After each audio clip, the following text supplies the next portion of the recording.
Okay, everybody. Don't know what's going on, but whenever I put Brenda on hold, the music seems to stop. It seems to be happening on the host line. So I'm going to just take over because we know I can talk up a storm. Hello. Barbara, can you hear me? Yes, yes. I'm on my phone. I have no idea what's going on, but we are here, folks. And we are trying to get Jude on with us. If she's listening, she needs to call the 347-235-087. That is our call-in number, and I apologize for whatever's going on with Blog Talk. If you missed anything, I was basically just going over some of the rules for radicals by Saul Alinsky, and you guys really need to read them if you haven't, because it so applies to what's going on today. What do you mean if we missed anything? It's been 20 minutes, but we're listening to music. We haven't heard a word you said. What? What music kidding. were you hearing? I don't know, some NSA music. I tried to call you on the phone to tell you. That's why oh, my goodness. Put you on hold. Every time I put you on hold, I was able to talk. Oh, okay. Well, I have no idea. I have no idea what just happened. But basically, guys, I was going over because we really need to know this stuff and be able to talk about this stuff, because some people think this president isn't trying to hurt us with this health care. But if you look at, books like The Naked Communist, where they have a list from of goals that they had about using the UN and accepting Red China. China actually downgraded our debt rating. They're buying land in Tennessee that they want to use for economic use, which is very scary. They want to promote the UN as the hope for mankind. Our president, when he went into Libya, sent a letter to Speaker Boehner that said that the UN authorized this. Very scary stuff. John Kerry just signed the Small Arms Treaty with the United Nations, which, if it had passed, 2/3 of our Senate would become United States law.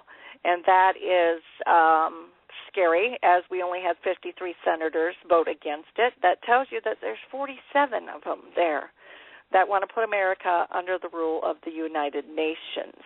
And that just is darn scary. Now, who do we have? 919. Do you suppose that might be Jude?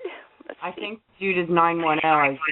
Hello? Is this Jude? Hey, it's Jude. Yeah. Oh, hi, Jude. Hey. Okay. Well, here, let me introduce you now. I don't have any music, folks, because Blog Talk is just crazy.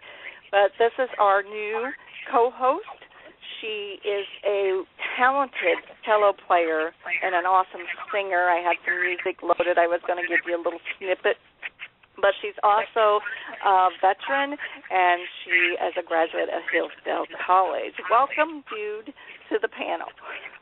Thanks very much for having me. I'm trying to get on the chat here, and it has me as a guest, but it's not letting me type. So I have to register or log in. Okay. Yeah, you have to log in if you want to type. So, but you'd have to log in at the bottom. Yeah, but I think that's going to kick one of you guys out, because that's why I think we were having a problem earlier. So I'm not sure it's that, because they weren't hearing me and I was signed in as host. So I think Blog Talk's just doing something really, really funky. So it's interesting because I don't know what was going on last night, but Lady Patriots were on All Fired Up. Yeah. Last night, and they couldn't have a show because of whatever was going on with Blog Talk over there. Okay. Okay. Well, I've just basically called in on my phone because I figured, well, I can get in this way. So yeah. We shall carry on. Yeah. Yes. That will be our motto. We shall carry on. So, I mean, what do you guys think about all this craziness that's going on? I mean, well, you're talking about, not speculating on whether this is by design or not. And I will go ahead and take that plunge and deep dive in there, because obviously it's by design. They had 3 years to put Obamacare together, and what happens? They can't even, it's like the least competent incompetent doesn't even begin to describe what this is. And it's like you can't possibly be that incompetent by design at $635 million, even the government, and now they're turning to Verizon to help them out of it. It actually turns out that Verizon owns the infrastructure that the software sits on top of anyway, so they've kind of been in the background of this anyway. But it's about creating chaos. You're talking about Saul Alinsky, and yes, we've heard that Obama is Saul Alinsky's best student. What's really ironic, and I think what's good for us, is that now this kind of incompetence is becoming the status quo, and Alinsky, the rules for radicals is all about shaking things up and countering and bringing a revolution against the status quo. So, and what I want to bring to light is the fact that the hard thing for us is that we know that socialism and Marxist idealism, or the Marxist ideology and strategies, is what has brought us to this point today. It started with Woodrow Wilson, FDR, and onward to Lyndon B. Johnson and the Great Society, and we've been socializing our government, and that, in fact, is the reason that we've got to this point today, whereas the opposition, the left-wingers, will argue that capitalism is what's failed, and that's the status quo, and that's what we have to bring revolution against. But I would argue actually the opposite, that socialism is what has brought us to this point today, and now we're just seeing it really brought to bear and really exposed and out in the open. They're arguing for it outright. And it's imperative that they, because this is the first time ever in history that, the Democrats have had total, absolute, any party actually, absolute control over all of the government at any one time, was back, in 2008. And they were so bent on pushing this big health care bill through because, as Ronald Reagan said, the quickest way to impose statism on people is through health care. And, right, and by increments, the quickest way to steal people's freedom is to do it incrementally, which is what they've been doing for years and years and years. Yeah. Right, and we've just kind of been sitting by, watching it go by, and then so when Ted Cruz stands up and actually says what we think as people, they want to call him radical. They have to freeze that target and make him the bad guy, the out of the mainstream guy. So that people won't listen to him. Right, and that's, as I have been listening to what's been going on,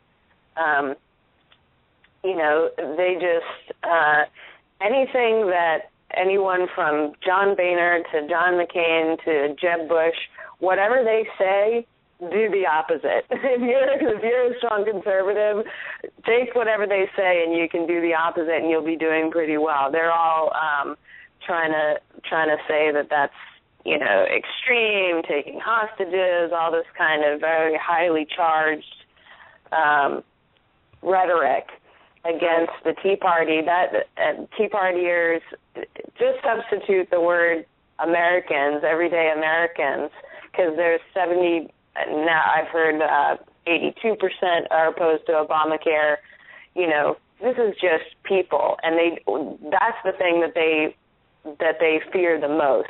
They don't want everybody to know that the majority of the country sees that this is bad and sees all these infringements on our liberties. I think that most people when they start to see, the NSA spying, the IRS, even when people say, oh, well, it's not me they're going after, it doesn't matter that it's not you. Enough people have their common sense where they start to go, wait, what if it was a Republican at the helm, with those same powers? it could just so easily be turned on you. It doesn't matter that it's not you right now that they're going after. Oh, yeah, because when it becomes their turn, it will be them. Well, that's what my sister-in-law said. My sister-in-law actually said she doesn't care about NSA spying because she's got nothing to hide. That's not the point. Yeah. And it also with the Obamacare thing, my husband and I were talking earlier, and, I was listening to Hannity earlier on my way home from work, and a caller called in. She was a nurse, and she said basically what's going to happen is it's going to become a one-payer system because everybody's going to have these high deductibles. They're going to go to the hospital for surgery. They're going to have like $7,000 co-pays. But where are they going to get that $7,000 from?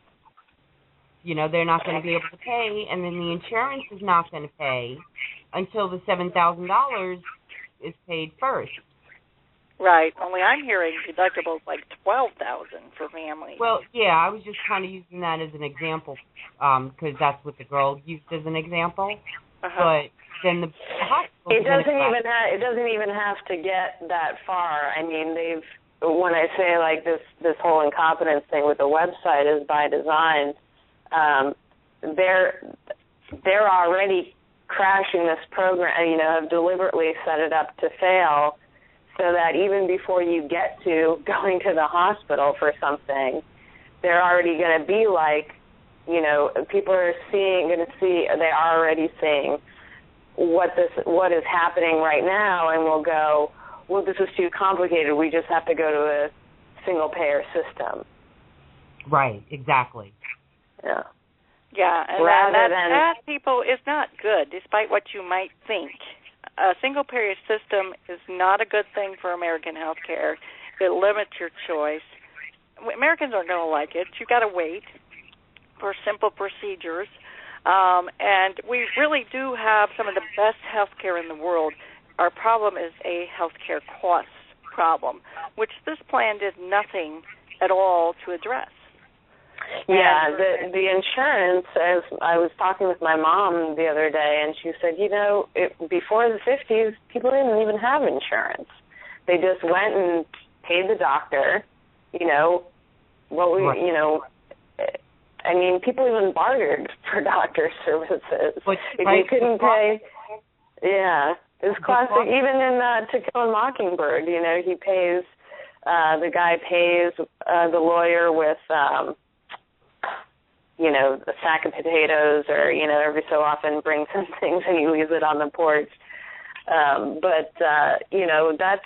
We didn't need insurance until we had bigger and bigger and bigger government and more and more regulations. And if enough people did it and just said, look, we're just going to go, screw the government, screw the insurance companies, screw the regulations, I'm just going to go to the doctor I know and say, look, I will pay you, what do you want? And I just on a one-to-one basis. Right. And, you're absolutely correct, because people think the government hasn't been in health care. Oh, yes, they have. And, with HIPAA and with Medicare and the regulations that come with Medicare, because, they're only going to pay if you do this or you do that. They've been in health care for far too long, and they've helped drive up the costs for the physicians and the people delivering the care, all the while the insurance companies have been able to profit because we haven't been able to buy our insurance across state lines. There's been no competitiveness for the little guy. But if they would just publish prices, like you shop around when you're looking to get your car fixed. If they were made to publish the price of what their visit was or what the X-ray was going to cost, you would have more of a choice, and that would also help in keeping the prices at a reasonable rate. But that's not what Obama wants. Obama wants. And the rates also had gone up because of all the malpractice. Yes, absolutely. Another thing that's kind of out of control. Yes, and that's one of the reasons. And the one thing that so many people are not talking about, which is really pissing me off, is there's nothing in the Constitution that gives the federal government the power to do this. And all these morons that are up there speaking for us aren't even saying it. They're just saying defund it. Defund it for a year. You know what? It's unconstitutional. I don't give a rat's ass what the judges said, Judge Roberts last night.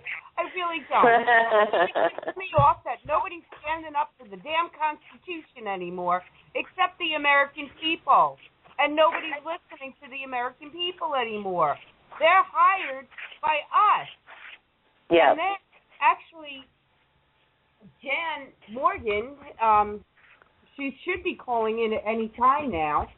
She posted up an article yesterday about, I don't know if anybody read it, Congress charges secret fee in exchange for top committee spots. Did anybody read that? I didn't see that, no.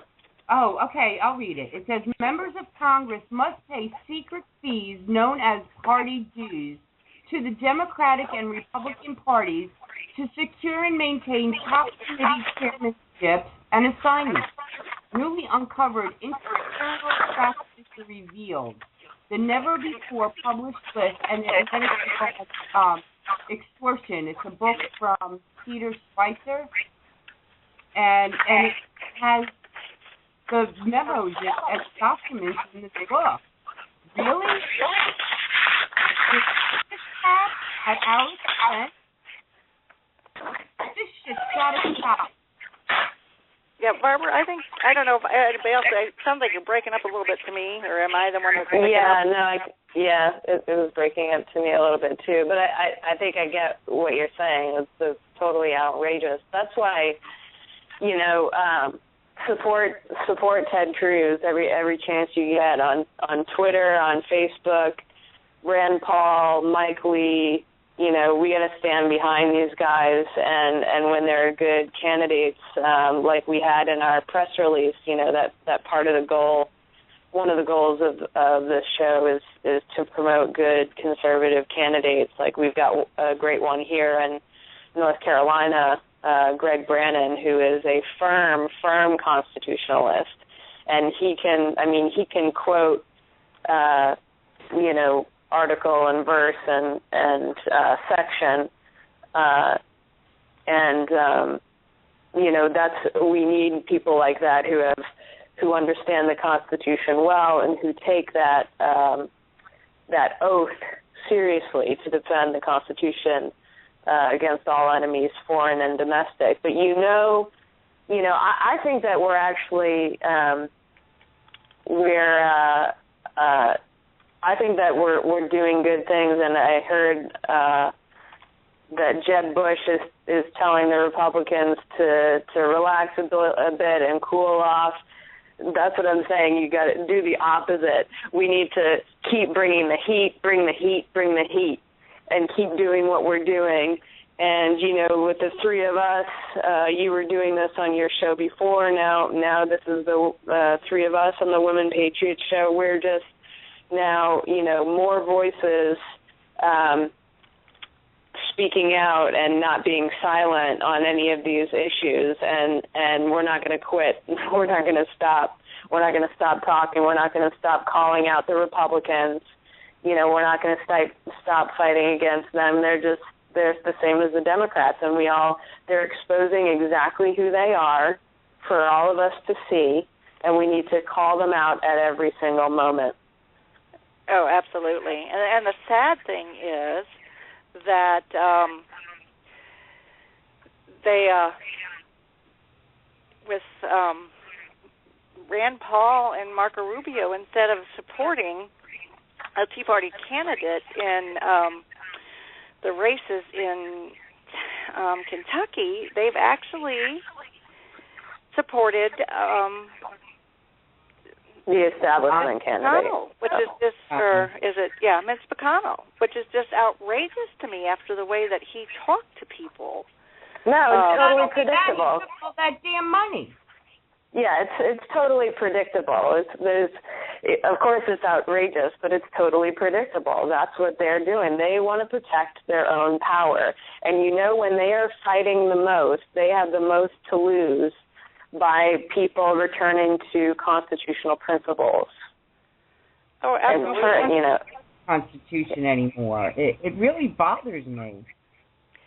Well, and they've been getting away with it for years, and that's why they can do it now. And a lot of people don't have any clue, anything, you know, to say differently.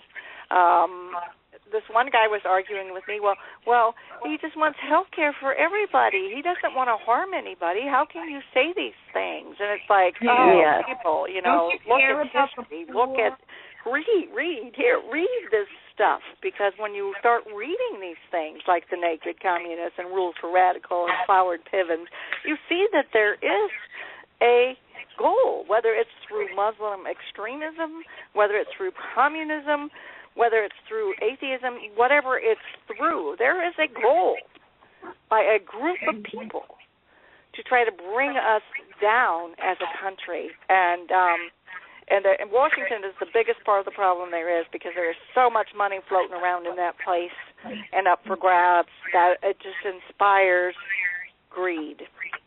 Yep. Right. That's why our greatest weapon is speaking out, and is continuing to speak out. It's not. It's denying the Republican Party, the RNC, our money. And I tell you what, I take every opportunity that I get. Every time they send me a survey, I send, like, I just got the one from, you know, and it's like Rince Priebus, and one's from, you know, 2013 Republican platform survey. They're going to hear from me in spades, and I recommend that everybody do the same. They send you that survey in the mail. I had a friend of mine actually print out one of my blogs from my blog, politicalanimalblog.com, and I had written one piece called "Persuasion, Not Pandering," and it was about persuading on conservative values, that conservative policies, lower taxes, limited government, personal liberty, individual liberty, and individual responsibility allows everybody to flourish, regardless of what sex, race, you know, sexual orientation, doesn't matter. Those principles, you know, we can show that those allow for, you know, a better life, a better quality of life for everyone, rather than saying, oh, we have to appeal to Hispanics, blacks, X, Y, Z. We have to do more of this, because what they mean by that is we have to change our beliefs from conservative values to something that sounds better and is basically the Democrat platform and is pandering, exactly. You know, which is, you know. So I had a friend in reality, who actually, dude, I think you would agree, is they left us behind. The Republican Party has left the base, the conservatives, long since. Party, and even some of the libertarians now, long time ago. Long since. I mean, the Republican Party has been MIA for the last 40 years at least. They have not been fighting for those values. They have just been fighting to control the purse. Right. And at that, I do believe that we may have Jan Morgan on the line here, so let's go ahead and bring her on. Hello, Jan. Hello. How are you? I thought I was early. I'm sitting here looking at it, and it says 8 p.m. we premiere, and so I'm thinking 8 p.m., but that must be a different time zone, and we are in different time zones. Yeah, we're Eastern. Yeah, and I'm Central, so that explains it. I was sitting here thinking I still had 20 minutes, and then you sent me the text. I was like, uh-oh. Well, welcome to the show. Great. And this is Brenda, by the way, and we have a new co-host, Jude. Jude, you want to say hello to Jan? Hi, Jan. Yes, I've seen you both this year and last year at the Constitution Day rally in Jim Yoki, and just, you know, always really motivated when you talk. Well, thank you. Thanks so much. I try to inspire. That's inspire and educate is my mission.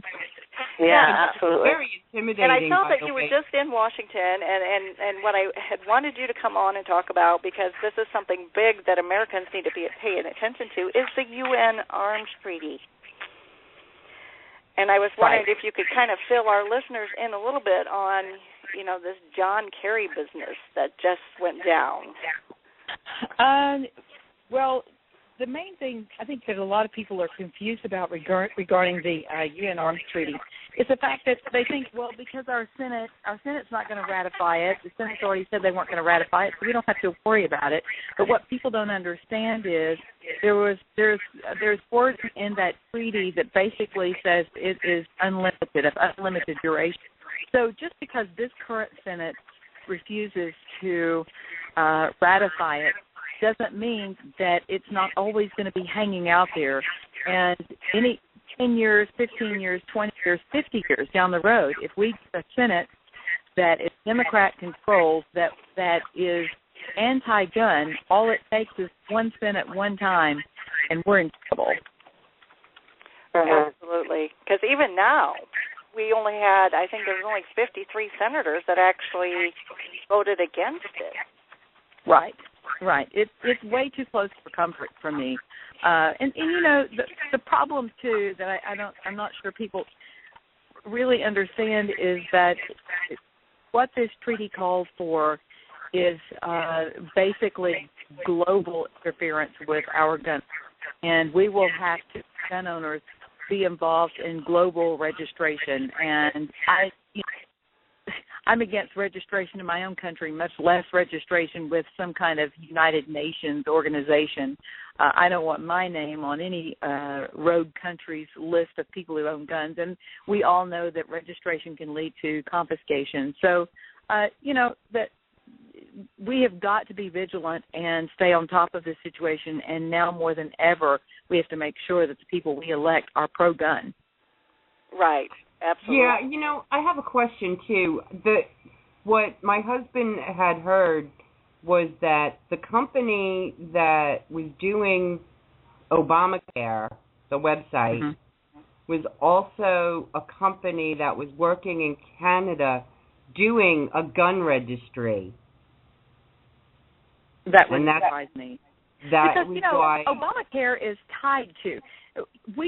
Doctors, part of Obamacare includes doctors asking patients, and there are a number of doctors in this country who already have it included. This information in the questionnaire when you register as a patient with a doctor. It's, do you own guns, or do you have guns in your home?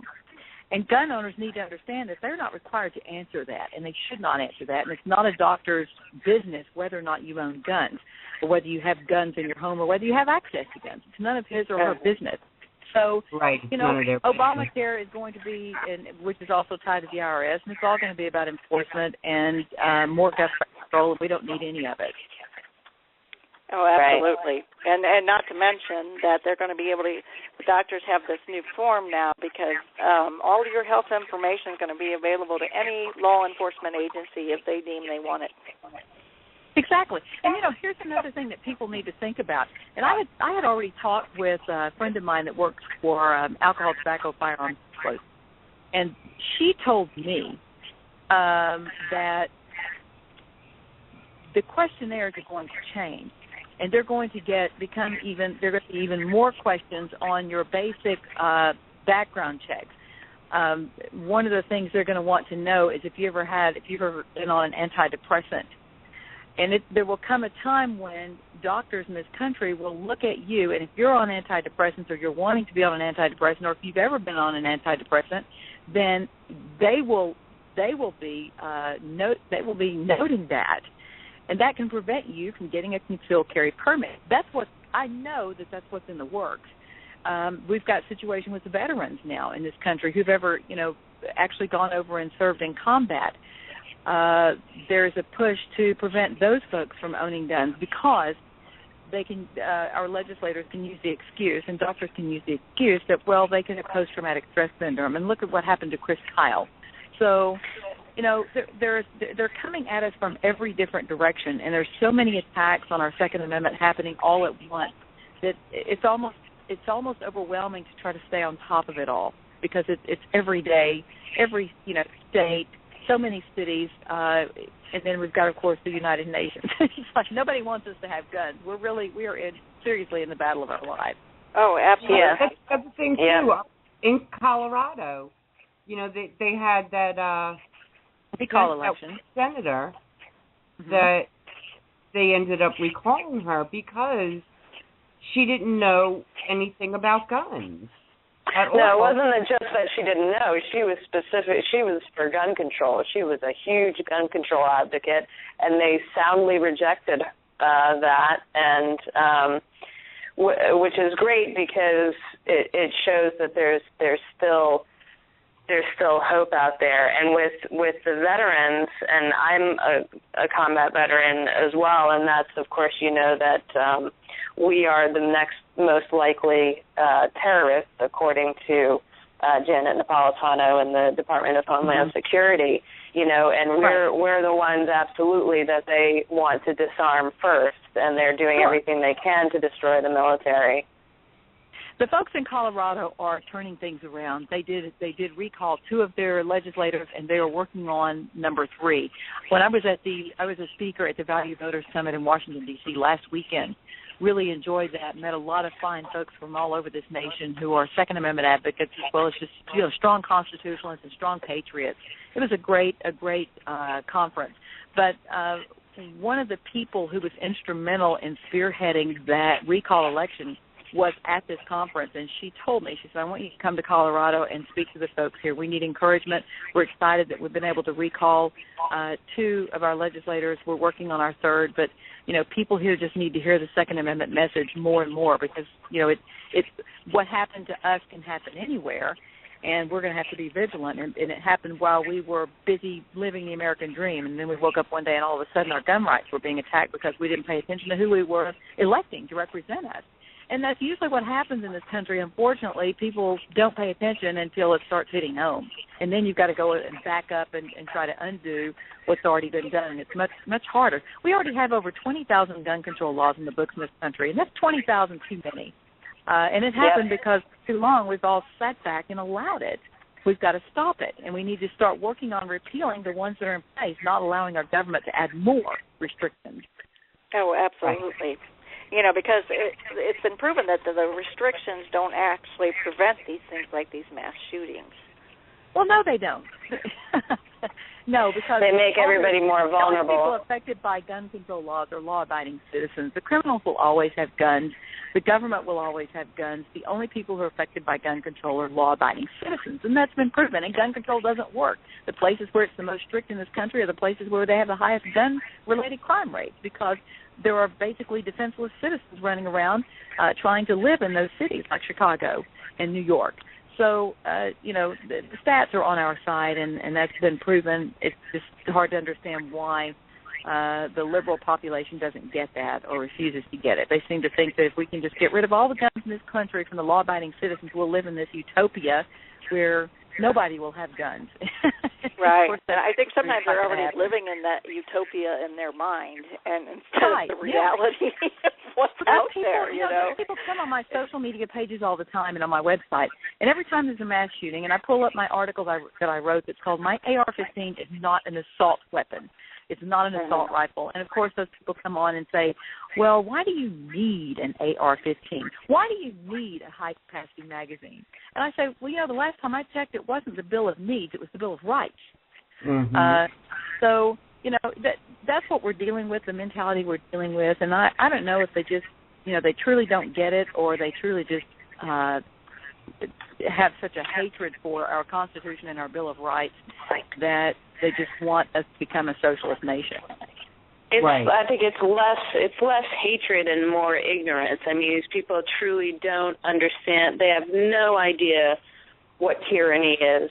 They have no idea what it's like to live under a communist rule. And the puzzling thing about that is many times these people are the liberal elitists. They are the people who've gone to college and they're in our higher institutions of education. They're out there and they're supposed to be so educated, and yet they don't even know their history.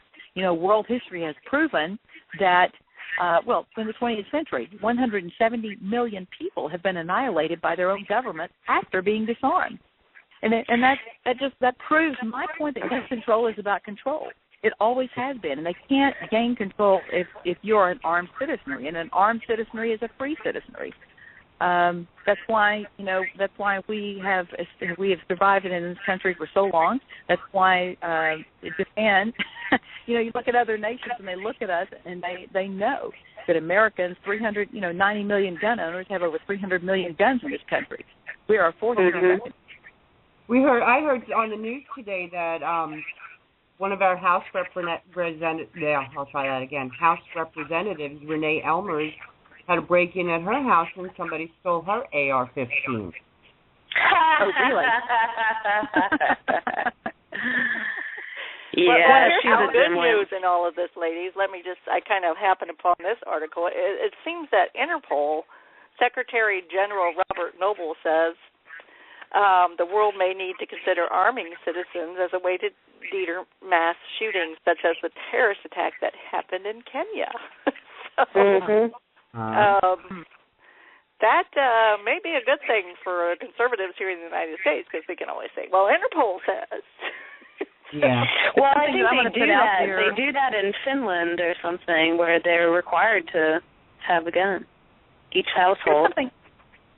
I want to put something out there before we run out of time, because I know I came into the show late because I thought we were starting at 8 my time, not 8 your time. That's okay. So I want to throw this out there for people to think about, because I think there are a lot of gun owners who are not even where I am regarding the Second Amendment, and I really would like to pull gun owners further right than they are, because I'm even further right than the NRA. I don't believe in that context. I don't believe in any restrictions on guns in this country, and here's why. Because I believe in the Second Amendment, and it says the right of the people to keep and bear arms shall not be infringed. It doesn't say the right of the people that the government deems mentally fit. It doesn't say the right of the people that state police say have demonstrated exemplary marksmanship skills. It doesn't say the right of the people who've never made a mistake in their life and ended up in jail for a while. It says the right of the people. And I firmly believe that everybody in this country has a right to defend life. And unless you're in prison, then you don't have a right when you're in prison. But once you're out, you have a right to redeem yourself. You have a chance. You've paid your dues. You're back out on the streets. You're back trying to survive. And you shouldn't have to walk around defenseless for the rest of your life because of a mistake you made. And you shouldn't have to walk around defenseless because you have some mental issues. I'm sorry, but I don't want our government in the business of deciding who in this country is and is not mentally competent enough to own a gun, because you know, Barbara, as well as I do, that you get the wrong people in control, then they may decide that people who believe in the death and resurrection of Jesus Christ might not be mentally stable. So the next thing you know, Christians won't be able to own guns. And I know that I'm probably sounding a little radical here, but honestly, I just want to get back to the Constitution and Bill of Rights. I think that's where we need to get to, and we've allowed way too much to come down on the American people, and we should not have the restrictions that we have. Right, and that shouldn't be the radical viewpoint. That should be the mainstream. And I think it's a little more mainstream than what we're getting from the media and from what's going on in Washington. Because if you look at maps across the United States, there's more red than there is blue. It's just the blue is concentrated. Right. In these bigger cities. Well, maybe we need to move some of our red into those blue and try to change that concentration a bit.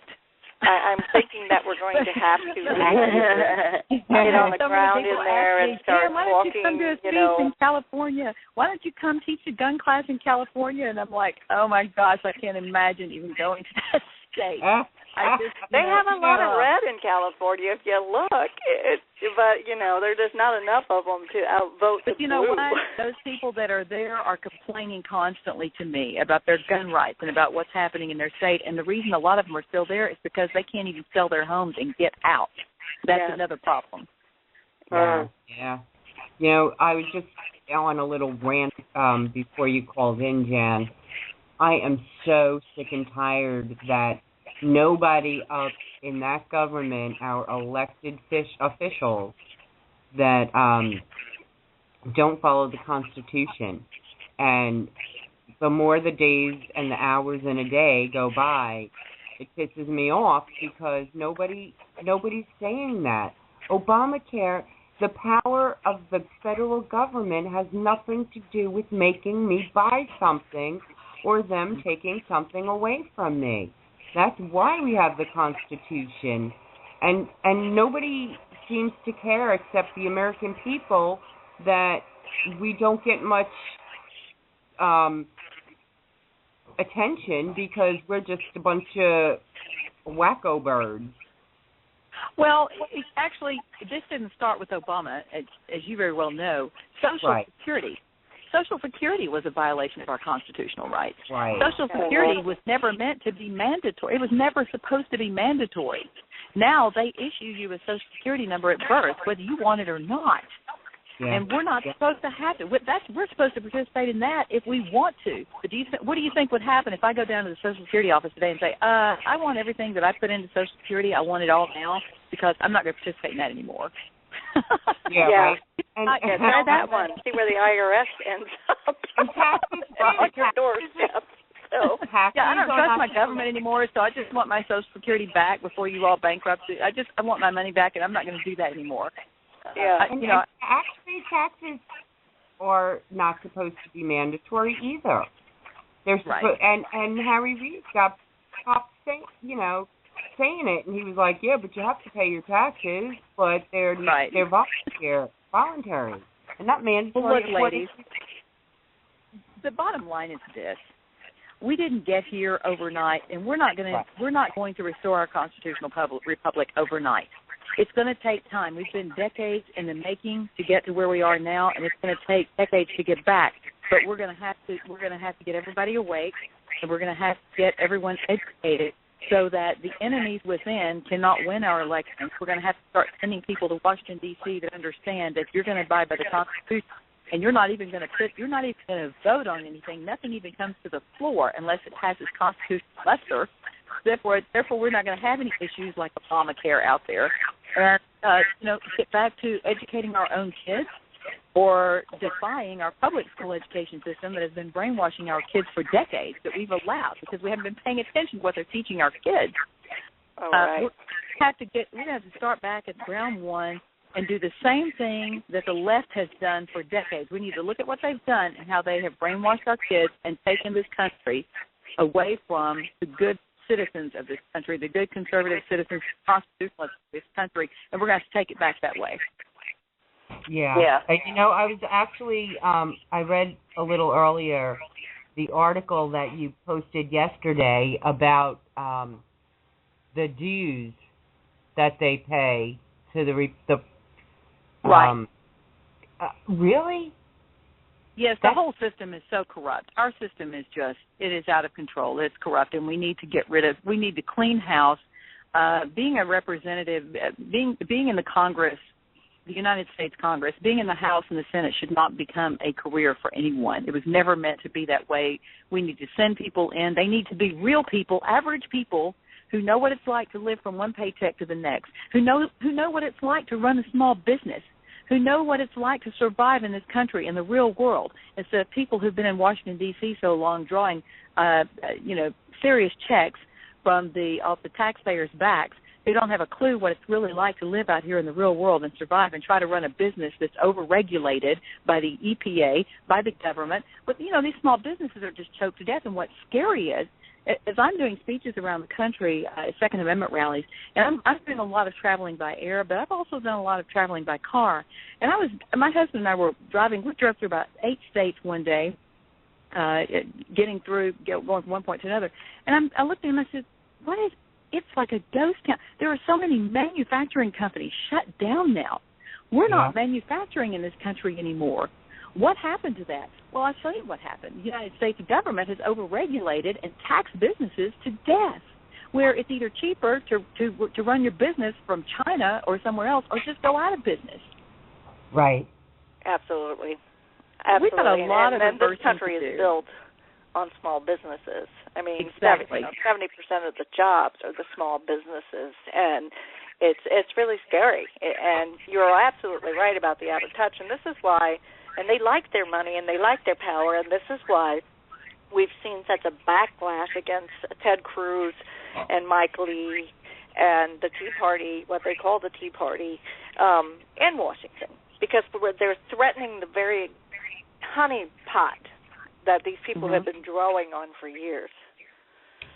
And then I heard yesterday that they're probably going to have to delay Obamacare and the mandate because the website's not working, and that's what we all want. That's what they wanted to begin with in the House. Well, because people aren't signing up. Who wants to sign up for that? The only people who are signing up for it are people who need it desperately. And if the only people who are signing up are the ones who need it but don't have the money to pay for it, where's the money going to be? Where's the money coming from to pay for it? Yeah, they're going on to find out what their subsidies are going to be. Right. It's ridiculous. Well, and that's part of why the website is having such problems. A friend of mine was telling me that part of what the software does is to hide what subsidy you're going to get because they don't want you to see that, and so that's a big part of why it doesn't work, because they don't want you to see, like, they give the subsidy and then they subtract it based on getting more and more in depth on the questionnaire. Right. Yeah. Correct. And because it's going to be way too expensive.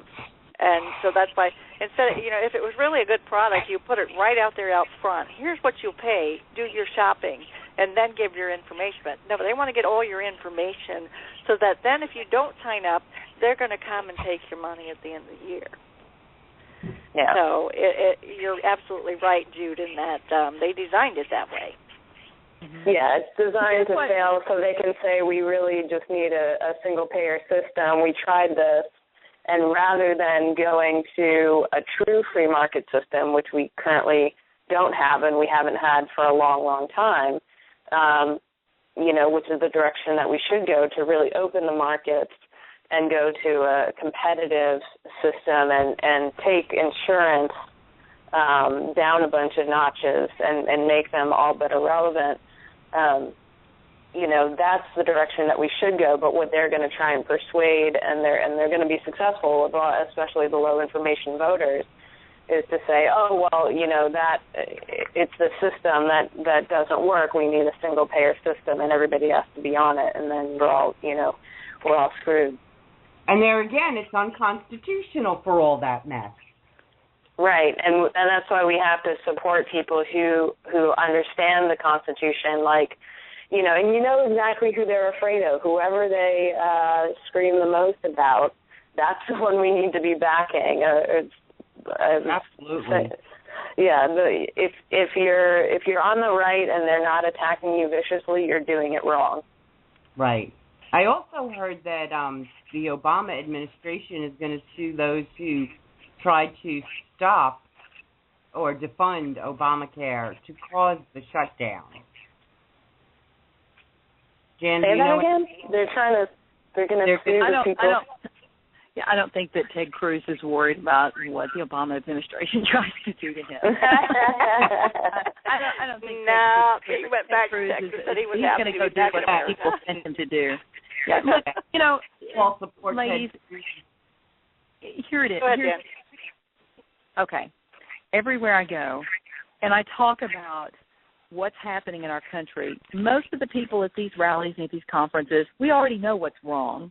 We already know all the problems that our country has. But what people don't know, and what I hear over and over is, okay, what can I do, Dan? What can I do as an individual? I'm not in Congress. I'm not in the Senate. What can I do to make a difference? How can I help reverse this sinking ship? And here's what I tell them. You can make a difference. Every single person as an individual can make a difference. And it starts right there in your own hometown, in your city, and even in your home, if you have children or if you have grandchildren, it is essential that you teach them the value of the Constitution and more importantly, the Second Amendment, and why of all the things covered in the Bill of Rights, that Second Amendment is essential, because without it, we have no way to defend the others. And you need to get your kids involved in shooting sports at an early age, or get them involved in shooting guns at an early age. Take them to the gun range. I worked with a little girl the other day that's 7 years old. Her daddy brought her in with a little .22 pink rifle that he brought at Walmart, bought her some pink earmuffs and some little pink glasses, and she learned how to shoot, and she was having a blast. But we need to make our children, don't wait until they're adults going off to college to say, oh, hold on just a second. Here, honey, here's your .38 special in case somebody tries to attack you. I'll take you out and let you shoot a couple of rounds so you can make sure you can shoot it. No, we need to get our kids involved with guns early, because they're getting brainwashed in our schools. And about they need the to learn dangers of guns. And they need to learn to how to understand respect the them. Constitution. Yes, they need to. Well, to me, when I say teach your kids about guns, teaching gun safety I shouldn't have to say that. That's essential. That's all adults as well. There are so many adults out there that are not safe gun handlers. It's frightening to me. But at the same time, you don't have to take classes to own a gun in this country. The Second Amendment is basically a mandate to the government that the people of this country are born with the right to defend life. And the government, you shall not infringe on that right. That's what the Second Amendment is saying. So, yes, people in this country have a right to own guns. If you're a responsible citizen, in my opinion, it's your responsibility. You shouldn't be mandated to, but it's your responsibility to go get the training you need so you are an effective and safe gun handler. And it's your responsibility if you're in a mall and some idiot comes in and starts shooting up the place. How much have you practiced? How confident are you that from your vantage point, if you pull that .40 caliber Glock subcompact and you aim at that person that's killing people, are you going to be able to hit him, or are you going to hit an innocent bystander? You need to practice. You need to spend quality time at the range. So, I wish that all citizens who own guns would take the time to make sure that they're confident in their marksmanship abilities and their safe gun handling as well. But we need to work on our kids. We need to talk to our neighbors, our friends. We need to stop this business of, when you're in company and in social environments, you don't talk politics, religion. Well, yes, you do. You have to. We've been silent too much. Jefferson said, all that is necessary for evil to prevail is for good men to remain silent, and we have been silent because we didn't want to offend. We need to throw political correctness out the window, stop worrying about that, stop worrying about offending people. We need to take our cities back, and then we need to take our government offices back on the state level, because the state is where this battle is really going to be fought, ladies. We've got states that there are some states in the South who are now bowing up against the federal government. Look at Jan Brewer in the state of Arizona.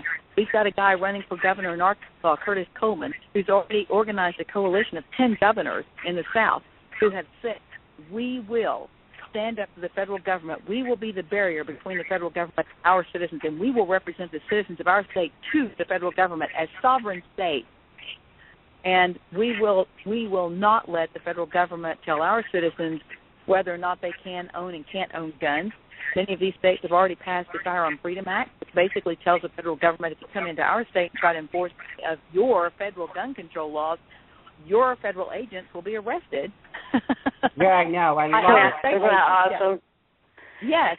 So we've got states beginning to bow up. And we have to so these are things, and what can you do as an individual? You can find these people who are running for office in your local, in your city, and in your state government. Start there. Get behind them, support them. If you can't do it financially, then help distribute bumper stickers. Go work their phone bank for a day or for a few hours a week. Anything. We can all do something. Absolutely. And at that, I want to mention that there is a governor's race coming up in Virginia where Mayor Bloomberg has just given millions of dollars to the Democratic candidate, Nanny Bloomberg with his anti-gun grab going on in New York. And so PatriotVoices.com is sending people, they're trying to get people together to go to Virginia and knock doors and just hold signs or whatever to try to for Ken Cuccinelli, who is the Republican candidate there. So if you're listening, and you can, go to PatriotVoices.com. They'll hook you up, get you to Virginia, get you in with a group trying to help out there on the ground. Right. Virginia's got a lot of course, there are a lot of gun owners there, and people who are adamantly, fiercely protective of the Second Amendment. I just can't believe that no matter how much Bloomberg, how much millions of dollars he puts into that opponent's pocket for that campaign, I can't believe that the folks of Virginia would elect him over the governor they have. But, you never know. You've got to be sure that the integrity of that election is maintained. Sometimes down to who's counting the votes. Right, and absolutely, really, and there is a presence by the Libertarian Party, which is really hurting the Republican candidate.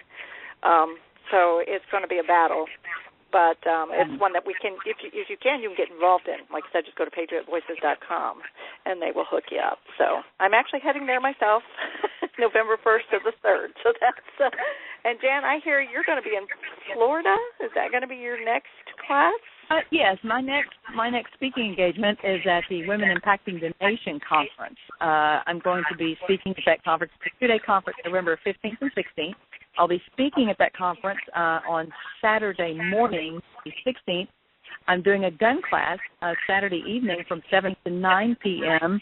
That's just sort of a real short version of a class for women who are attending that conference. And then on the following, that Sunday on the 17th, I am actually teaching an all-day NRA basic pistol class, which will get attendees their NRA basic pistol certification as well as their Florida concealed carry permit. And you do not have to be a resident of Florida to have a concealed carry permit from that state. And the cool thing is you get a Florida concealed carry permit. It's good in over 30 states. It's a great deal. So I'm hoping to train a lot of women that weekend. My first goal in my first speech is to talk them into the concept of gun ownership, and because there were a lot of women there who haven't even given much thought to owning a gun, much less getting a concealed carry permit. So my first speech is going to be to convince them, make them understand that as women in this country, you have a role as a defender for your family, as your own self-defense, for your own safety, that of your kids, and that you have a role. As a woman impacting the nation and impacting the lives of your family, you have a role in defending life and liberty, and that a major part of your wardrobe every day is, or should be, which gun am I going to carry today? What outfit can I wear with this gun? Because this is the one I just feel like I'm wanting to carry today.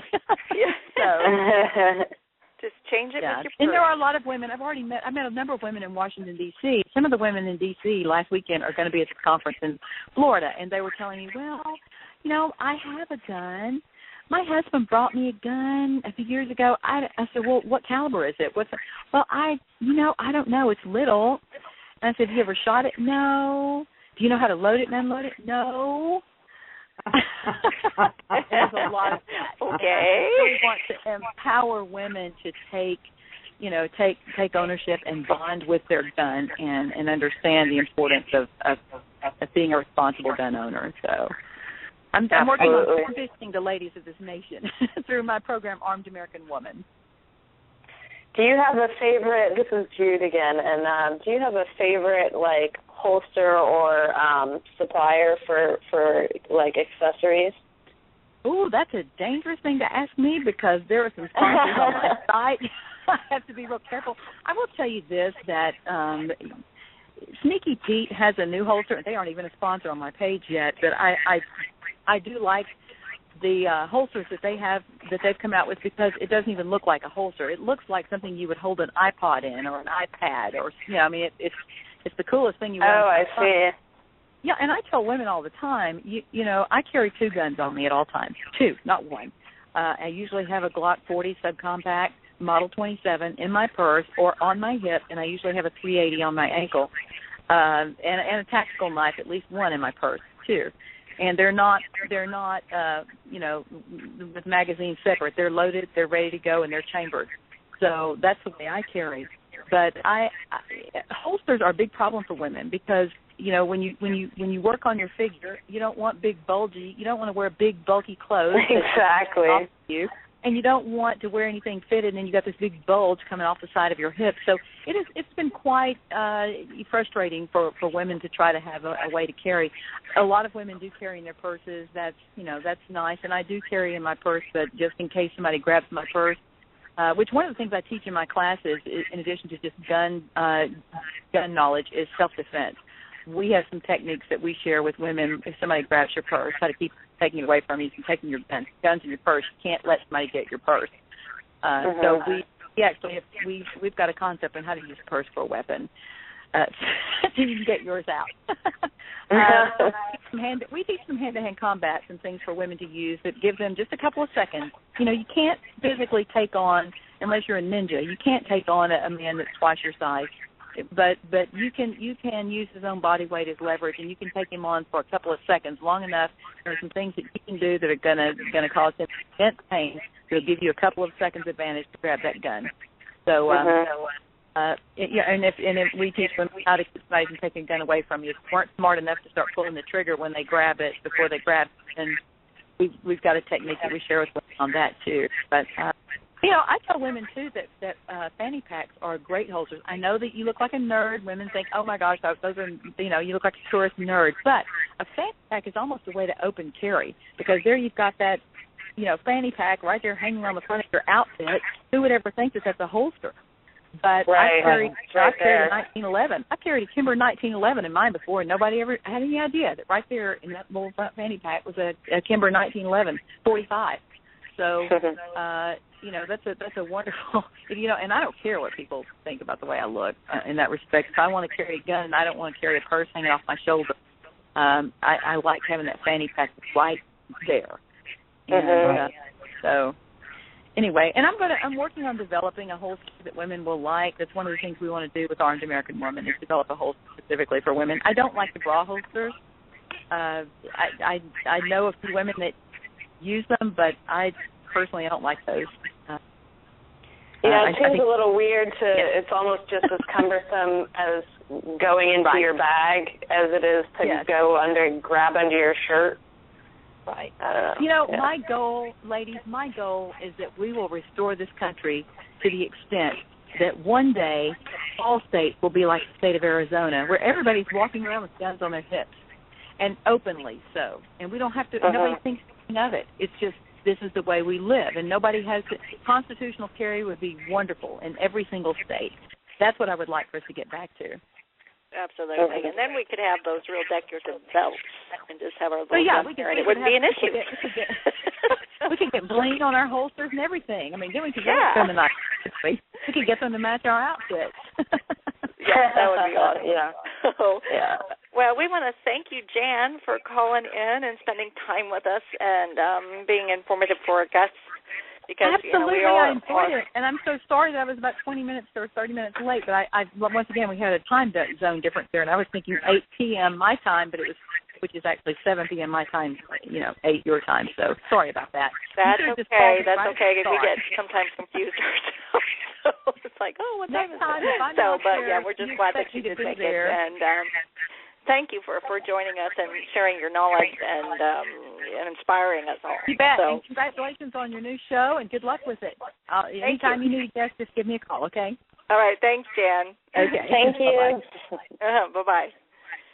Well, that was Jan Morgan, my friends and listeners, and it's always good to have her stop by and fill us in on what's happening. And as you heard, she said about the UN, is that this is a lifetime thing. So if we ever have two-thirds majority in the Senate that agrees with putting us, the United States, under UN control, which is one of the goals in the 45 goals listed in the Naked Communist, we're in big trouble.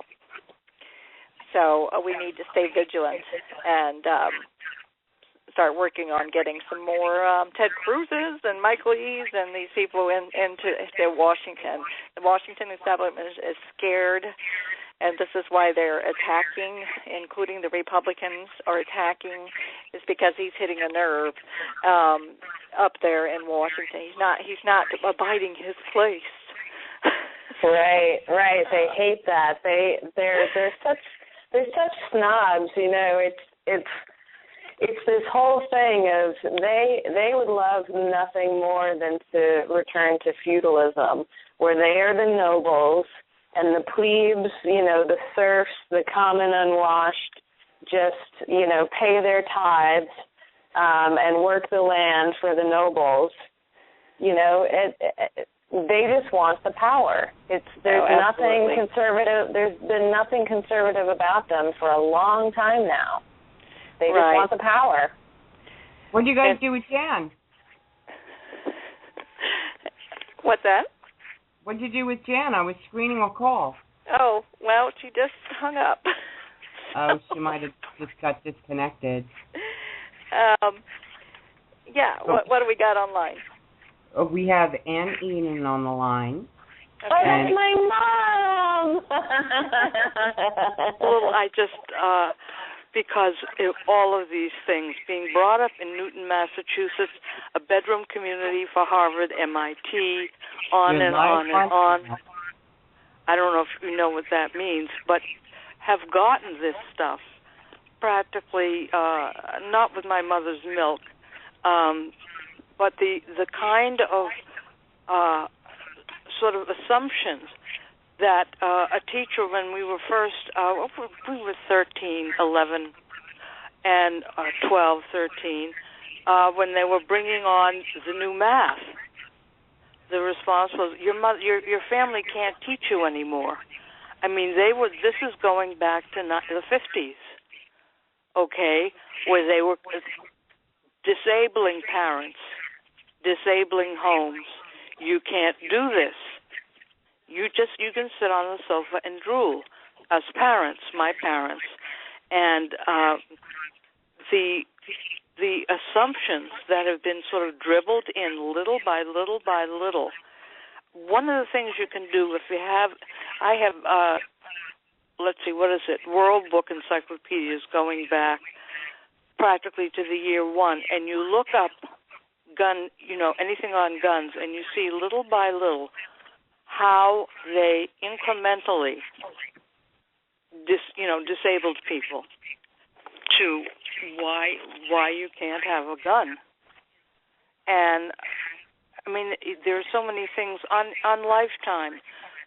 20 years ago, they had a program, and the woman came on, and she said, look, I carry a gun. I haven't shot it. I show it. And to understand the power of showing it, do you want to deal with me? Do you want to deal with my gun? The guy walked away. He was set to rob her, and he walked away because she shows the gun. What the problem is now, of course, is it's ratcheted up to such a degree that they might as well. Well, gangs, you have to get in. You have to be willing to kill somebody. Does that make sense? How it changes everything? Absolutely. We're afraid to have guns. Right, absolutely. And I think being in, some of the more liberal states like Massachusetts, New Hampshire, those kind of things, you've seen more of it than we have. I'm actually in Indiana, which is a fairly conservative state. But, so I'm not seeing it around me so much as what I see on the news and what we're seeing now in the schools with the Common Core and the education and what they're trying to basically take your children, and they want to feed them, and they want to discipline them, and they want to be the parent. Hello? Yeah. Hello? Okay. I think I disconnected myself. But no, we can hear you. Okay. But I think that you're absolutely right. Start working on the state level and get the states to read their constitutions. Okay, I don't think they even know that they have a constitution. And to reassert. That's actually one of the things that's great about Greg Brannon, who's running for the Senate, U.S. Senate in North Carolina, is he knows not only the U.S. Constitution, but he knows North Carolina's Constitution very well. and he's all about setting the states, asserting the states' rights. Right. Absolutely. Absolutely. They've got to do it. They have it, and it's actually been, and for good reason, civil rights groups who have gone to, well, let's go to the federal government to rule out the states, to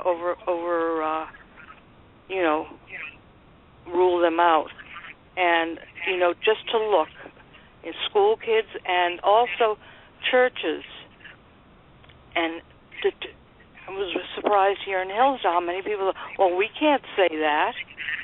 I said people fought and died so that you could say that. Right. And what does that say about them?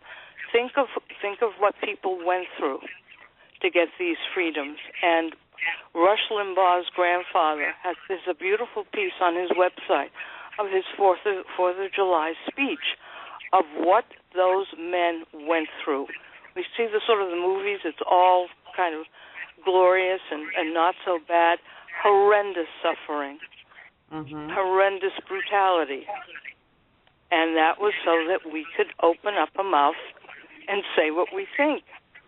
And people are now sort of, with political correctness and good manners, you can't do that. Good manners is one thing. Political correctness is another. Oh, it's awful. People won't say boo. They won't swat a fly. And that's very damaging. You can be polite, and you can demonstrate. You demonstrated on this program how to speak politely and be absolutely firm. And no, you're not going to budge me. Right. And that is not rude. And to wake people up to this kind of thing, because they're just assuming I'll bury my head. Oh yeah, right. Or they're too busy. They're working, or they're out enjoying life, and everything is all good. And when in reality, all around them, because they're not paying attention, it's falling apart. Right, and they have you have no idea until you come up against it that they're there. They've been there before you, and you think you can do that. You can't. And little things, I could go on and on and on, but I remember when in Canada, and when Judy was born, they came to the house. A nurse came to well, that's very sweet. She's going to help offer, And what they were collecting was information, and they were scrutinizing you and scrutinizing your house, and they would charge you if you did not. And people don't realize that you can be charged with anything. They don't have to have proof. Okay. You're not feeding your child right. Anything can be a pretext for them to come down on you. And that's what we're hearing, listening to, even to Rush today. Anything, it's all over, and people are really getting mad. I think that's something to be encouraged about. People are saying, no, not with my kids, you don't. Not with my house, not with my property. And I think that's a wonderful thing. And I think that you should read broadcasts, what you ladies have been saying. Well, I will hang off now. I could go on for the rest of the show, but I won't do that. Okay, well, thank you for calling and sharing, because I think a lot of us, we live in these states that are kind of protected a little bit because we do have very conservative legislatures and rules, like here in Indiana, it's pretty much solid Republican. So we aren't subject to what's gone on in some of the more liberal states over the years. But definitely, in this ACA, they've got that where they'll have home visits to see if you're fit. You think, here, grab a dust cloth, give me a hand here. No. If they wanted to help you, that's what they'd be doing. And anybody can help anybody if that's what they want to do. You don't need special training. Okay, guys. Wonderful luck. Great program. and we've got you on a couple of machines here. So keep it up and advertise yourselves. Okay. Well, thank you very much for calling in. And for those of you waiting, Karen, I've just been talking to Karen. She was running a little behind, but she should be calling in any minute now. Karen Seigemund from Rage Against the Media in California. She's living in one of those states that Jan wasn't wanting to go to for her gun classes. She is speaking out in Los Angeles and making voices heard there. So she should be calling at any moment in time. And Ann, we'd like for you just to keep on listening, and we thank you for calling in. Okay. It's my pleasure, and your show is really a gift. Thanks. Bye-bye. Bye. Okay. Isn't she a sweetie? She is a sweetie. I love it. And you said your parents were actually teachers? My dad is a professor, and a writer. And my mom did teach for a while. She went to BU, and she did some substitute teaching on the grade school level for a while. And then, she just got really fed up with it by the time I was in grade school. She's tough, and it's funny because anytime, even like when Jan was saying like we've been silent for too long, that's not the case in my family. My mom especially has been fighting the system all my life, as long as even when I didn't understand it, and I didn't understand, and I was sort of like, even as a teenager, I can remember being like, oh, it can't possibly be like that, what you're fighting against and stuff like that. And it took, more maturity for me to understand it and really get it, and then take on the fight as well. But she's, I'm trying to get her to write a book because she really, she has like so much knowledge, and experience, and growing up in the heart of, Boston in the 50s and 60s and 70s and stuff. It's like, she could really speak volumes. About, on some of our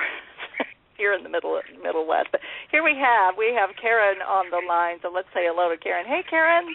Hi, how are you? I'm good. How are you? I'm terrific. Having a busy day, obviously. Yeah, busy, very busy day. Okay. Well, we're glad you took a moment to call us. You said you were getting ready to relaunch. We're launching our new website tomorrow, so I'm in the middle of trying to get that in some kind of shape that we can that'll show, a new level of seriousness. When we started this, it was kind of practically a one-woman show, and now we have some real web designers and doing some great work. So we're hoping to launch it tomorrow, which is very exciting. Oh, that is exciting. Awesome. It's not going to cost like $3 million, is it? No. The thing about Rage Against the Media is people have given of their time and their talents to such an incredible extent. I am so humbled by the amount of work that people have done out of the goodness of their hearts, the passion for the cause, how seriously they take the damage that the media does, and all kinds of people are giving whatever they can to help in this fight, and that includes our web designer and all the people who've helped us so far. It's been an extraordinary thing, the outpouring of support from incredibly talented people. So, well, that's great. So it's not going to cost $694 million. No taxpayer money was used, and it should actually work. It'll be great. Yeah, imagine that. Not one penny of your hard-earned money, and you will be able to get to where you need to go on the website. I know. What a novel concept, huh? And here's the other part about it, is we've been testing it. And we've been waiting to launch it until it's, I know, it's hard to imagine, but we've been waiting to launch it until it's actually ready. It's pretty incredible, huh? What a incredible. concept. I mean, who would think that that's what you need to do? I know. Test it, put it through its paces, make sure it takes you where you want to go.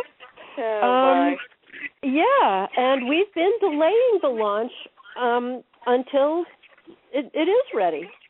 So what's next? Because this is my signature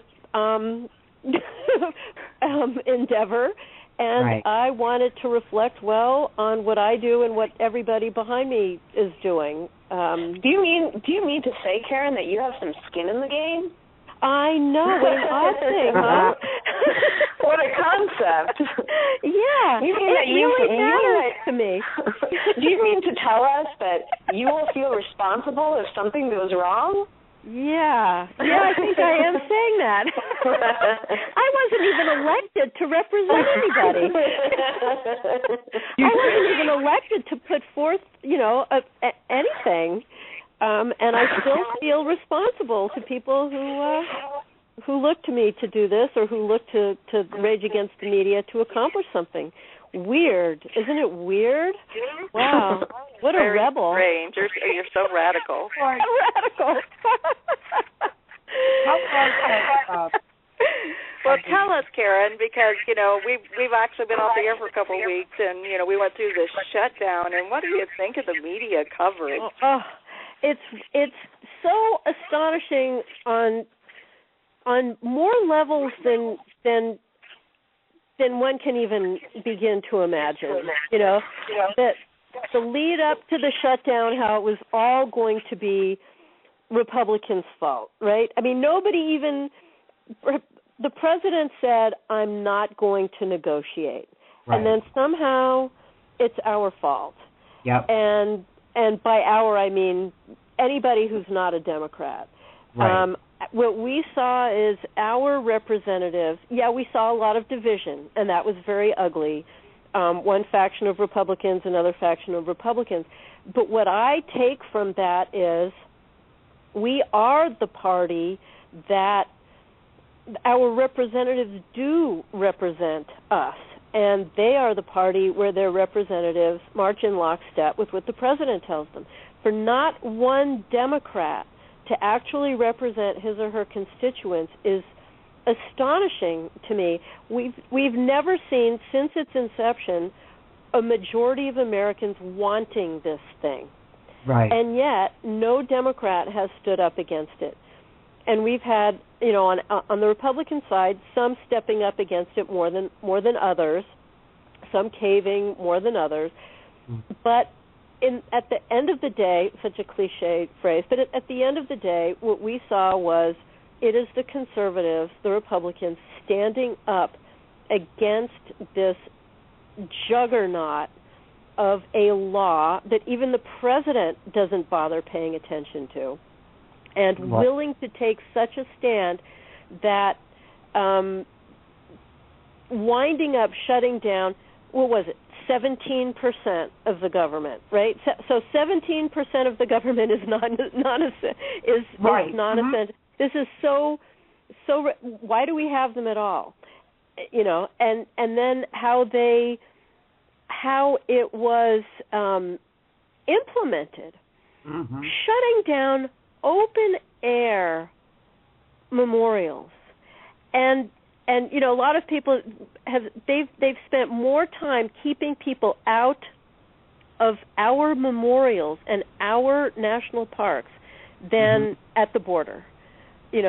More. Yep. It's just the insanity of this, the upside downness of it, and through it all, who do they continue to blame but us? Right. I mean, survey after survey shows that how people blame the Republicans, but why is that? Because of I've seen various studies, 25 out of 29 articles or network reporting about the shutdown blamed the Republicans. 41 out of 41 network reports blamed the Republicans. Is it any shock that people blame the Republicans? Of course.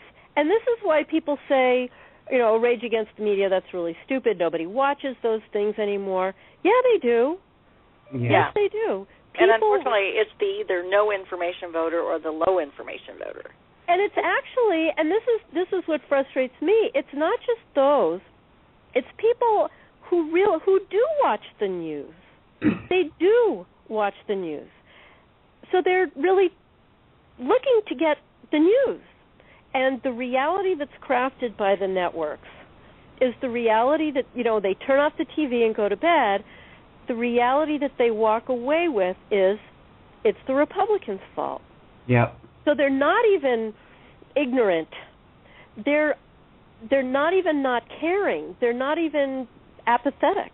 They've watched the news, and they walk away with this completely false reality that's been crafted by the networks.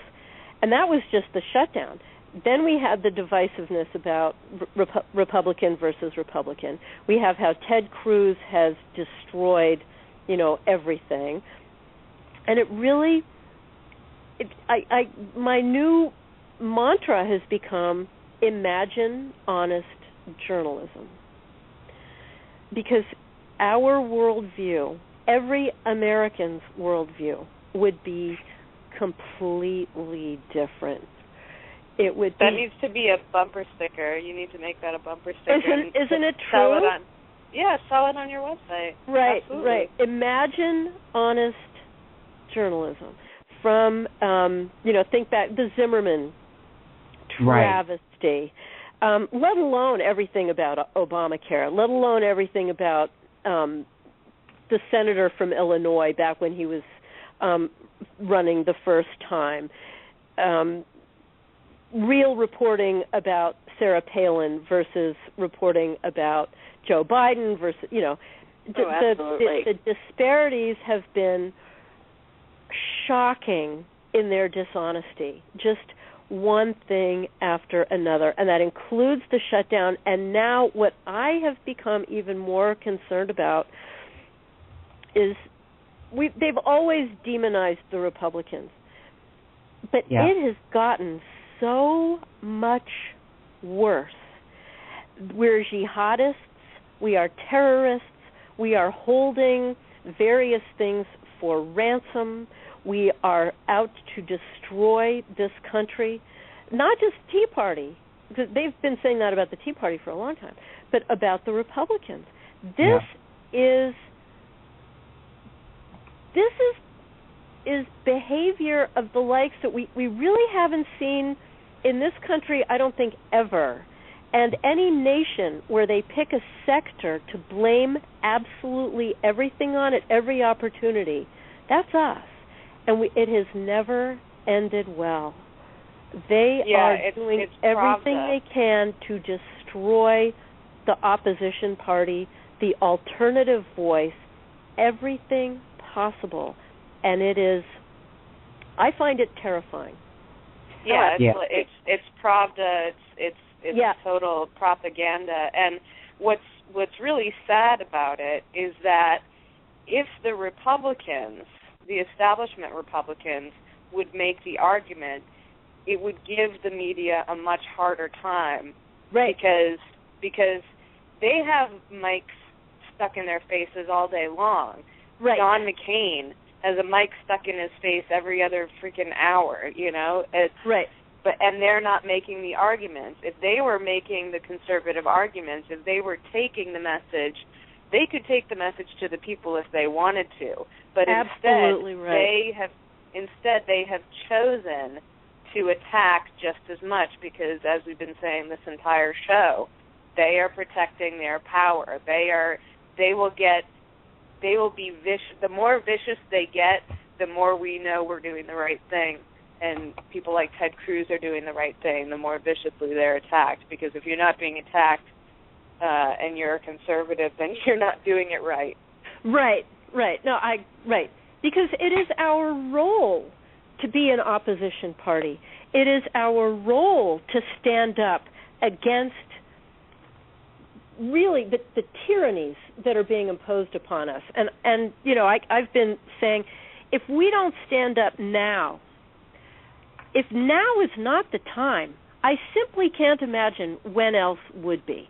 Right. Because Obamacare is really the end in so many ways. And to just sort of smooth this on through and say, well, you know, we'll just let it go, and then we'll deal with it once it's in place, and we'll fix this and we'll fix that. It will never be fixed. It is the tentacle, right? You can't even look at different insurance plans without giving them your personal information. And if anybody thinks that isn't the goal, that's the goal. And then the goal is to have more chaos with this. You know, we were joking about the website. It really wasn't a mistake. And I don't think they didn't test it because they were ignorant. I think they didn't test it because they really don't care, and because the chaos will bring them to what they want, which is, oh, you know what, this is too complicated. Let's just, you know, go to single payer. Exactly. Yeah, and everybody will be so crazed and frustrated that they'll say, oh, yeah, you know, that's the thing that makes most sense. Yeah, please, government, save us from this catastrophe that Bush caused. Right. You know, and, you know, the thing that I keep saying, too, you know, and I'll say it again, it's not constitutional. In the Constitution, nowhere in there does it say the government has the power to do this stuff. Right. And our elected officials aren't fighting it. This is the most puzzling of all, isn't it? It is. It's not puzzling. It's pissing me off because they all know what they're doing up there. Yeah. And they're lining their pockets, and we're getting screwed. Well, and here's the thing. Even the professor, and I don't know what party he belonged to. I just remember seeing him telling, you know, that Ted Cruz missed. You know, he was a brilliant student, but he didn't think the founding fathers would agree with him on the debt limit. But if you look at what the founding fathers said, Jefferson and all of them thought it was amoral to have a debt and to leave a debt to the next generation. So even the professor of Ted Cruz isn't getting it right. And I think they either have to know they're doing this and they're deliberately misleading people. Well, they know Ivy it. League, They know right? it because they know it because what their goal is to congeal their own power, to solidify their own power, and they don't care about the rest. I mean, and the people they don't care about won't realize they're slaves, won't realize they're prisoners until the gates slam home behind them. Right. It's really terrifying, isn't it?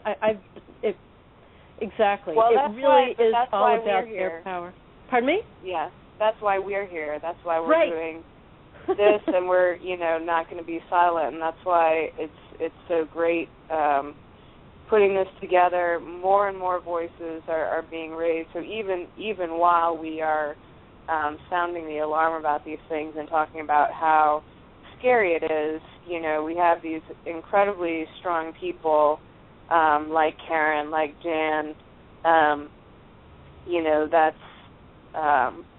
won't be silent. And the answer is, like I was saying at the beginning of the show, everything that John McCain or John Boehner or Jeb Bush was just saying recently, yesterday or the day before, that the Republicans need to take a step back. Any advice that they give, basically do the opposite. So when Jeb Bush says we need to cool it, we need to bring the heat on like never before, Right. And that's really. We have the overpasses too that takes place, and it usually takes place every week. There's just been a little glitch, I should say, that's been going on. But it's coming along, and it's getting back back up and running, because our message is this whole, we got to be the media. Right. We Andrew Breitbart said, put up your phones. We are the new media. Right. And Karen, I saw on your post that you were going out in the midst of when they were polling these people, and you were a little frightened of what you might find. Can you fill us in a little bit about what was going on there? You mean when I staff a table? Is that what you mean? You were staffing some kind of table. Right. This is a pretty great thing. I am head of Rage Against the Media, but I'm also president of a local Republican club. And one of the things that we do as a club, and kudos to my past president, it's a great idea. On Sundays, in our town, we have a farmer's market, and it's a very blue part of Los Angeles, which is very blue in and of itself. So we have a farmer's market on Sundays. It takes up a block. They shut down the streets and everything. It's completely charming. And the Republican Club staffs a table. And, we have a red tablecloth, and we have information. We have an elephant. We have, various things. We always have a printout, something, Krauthammer or Thomas Sowell or somebody wrote that's timely. We have a few comics. And not this past Sunday, 2 days ago, but the week before, right in the heat of the shutdown, I was a little bit concerned that people were going to be furious at us, at Republicans, because generally people walk by and we got a few sneers. Right. But I really was expecting it to be pretty ugly. And what happened was, on the contrary, we got no sneers and much more support than usual. It was very interesting. And this is, the point I was saying before. Who is standing up for people against this juggernaut? It's the Republicans. And those who do really pay attention to what Obamacare is, and I think Ted Cruz standing up there got more and more people to pay attention, even if it was just to see what this nut was talking about. I think it won a few minds over, even if they weren't, all the way, Republican, all the way conservative. It opened some eyes, and we got more support from our local Republicans than we normally do. Much more traffic at the table. It was very interesting. And the other thing that we did, I think you're referring to this too, is I did a survey among our club members about whether or not they one of the questions was, do you support what Ted Cruz did, or do you wish he would sit down and shut up? And overwhelmingly, the members of the club supported Ted Cruz. Awesome. So this was, very, very heartening. Well, and that goes to show exactly the reason that what Ted Cruz did was so powerful. He stood and he made the argument. Now imagine if all the Republicans had backed him, if all the Republicans, they don't even have to do it that much. If they did 10% of what he did, if they did 25% of what he did, imagine where we could be. He made the argument. That's what changed people's minds. Right. That's what opened people's eyes. He was willing to stand and make the argument. And exactly, point out why each American will be hurt by this thing, instead of, McCain or something being angry at Ted Cruz. Be angry at Obamacare. Be angry at Obama. Be angry at the Democrats. Why are we losing sight of who, I'm going to use the word loosely, but it is this, who the enemy is? Right. And it's not the other Republicans. Well, depending on where you sit. I actually think that Obama closing the parks from the veterans really woke up a good portion of Americans. That was just... Wasn't that something? And then the fighting back. That gave me hope. And when the bikers went up there to D.C., nothing on the media. Absolutely nothing. Right. They had their webcams had snow. It was the middle. Unbelievable. Yep. Yeah, but at the same time, so many people, it's not that it didn't matter that the media didn't cover it, but everybody could see that the media was deliberately trying to ignore it, and they couldn't because it was all over Facebook, it was all over Twitter, and that's what's so great about the media. He wants to control the internet. He's trying to do it, and because there's so much power with the people, and you can just turn on your camera phone, and that's what's so great about these forums. Absolutely. Thank goodness for that. And ladies, we're going to run out of time here pretty shortly. We were under the 2-minute mark, but I want to go with that comment. Remember, he hit the bloggers. Right. That's right. Yeah, Karen. Yeah. So he's coming at us now because we're taking the message out there to the people, and he doesn't like that. He's so transparent. It's so ridiculous. Yeah. But they all are. They tell. I think Andrew Breitbart said this too. They tell you exactly who they fear the most by who they turn their sights on. Right. Exactly. Sarah Palin, the Tea Party, and now bloggers. Right. It was Fox News, and now the bloggers. It's so childish. Really? Absolutely. It should give people strength. It should give people strength and motivation to just talk even louder and go for it because they are attacking because they're afraid. Yeah. Right. And frankly, it would be if they ignored us. By us, I mean bloggers, Tea Party, those speaking up. That would be horrifying. They recognize our power, and you're absolutely right. Turn it up. Turn the volume way, way, way, way up, and never be silenced. It's really true. Yeah. Absolutely. And Karen, I want to thank you because I know you've been very busy for actually calling in tonight. So it's been my great. pleasure. It was really just great. And check out our website tomorrow. Don't go there yet today. We're not quite ready, but rageagainstmedia.org. And we'll see if it crashes because there's too many of us trying to get on there at one time. I tell you what, I'll give you your money back. Okay. All right. Well, thanks again, Karen. And Thank you. Everybody It was great fun as always. Tonight. So we really enjoyed having you listen. Thank you. And with that, we'll say good night. Good night. Good night. Karen. Thank you. Thanks for all you do.